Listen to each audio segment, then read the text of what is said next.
غالبی آزمون مشترک اجادی اداره روزنامه خطلان و استودیو ملت خطلان برای بهترین مواد پوبلیسیستی تحت عنوان معرفت حقوقی و مناسبت سال 2024 سال معرفت حقوقی جای سوم عمرجان حسین‌زاده سردار شورای عمومی سوری ناحیه یزد با دیپلم درجه 3 و مکافات‌گیری در حجم 70 سالانه از هوا درآمد شود. مبارک شود.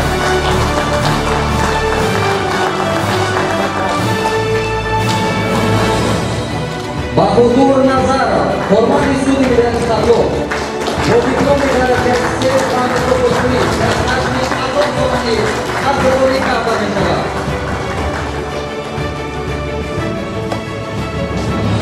دولتیار ولیه فرمان تلویزیون تاجیکستان با دیپلم درجه 3 و مکافات‌گیری در حجم 70 سالانه سرفراز داده شود. واقعا بسیار افتخارمند است چنین لحظه‌ها.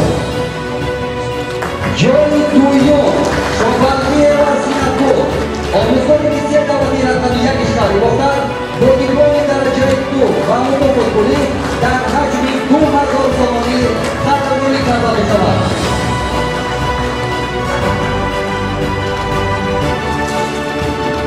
فیروز سینازیم‌زاده نامزد انواع حقوق‌شناسی با دیپلم درجه 2 و مکافات‌گیری در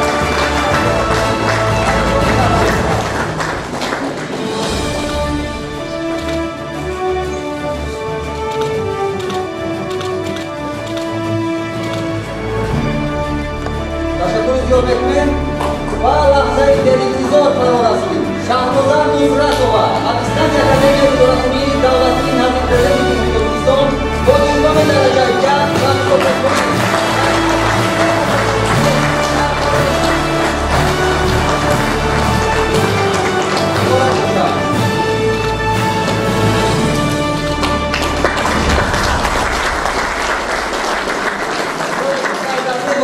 اشتراکیان در آزمون خیلی زیاد بودند و برای اشتراک فعالانه در آزمون مشترک اجادی سودی ملت خطلان و اداره روزنامه خطلان برای بهترین مواد پوبلیسیستی تحت عنوان معرفت حقوقی و مناسبت سال 2024 سال معرفت حقوقی نفرانی زیرین با افتخارنامه قدردانی کرده می‌شود.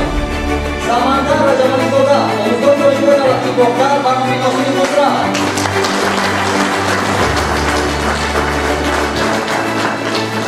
Saludo Asano, coordinatore Marconi Koji.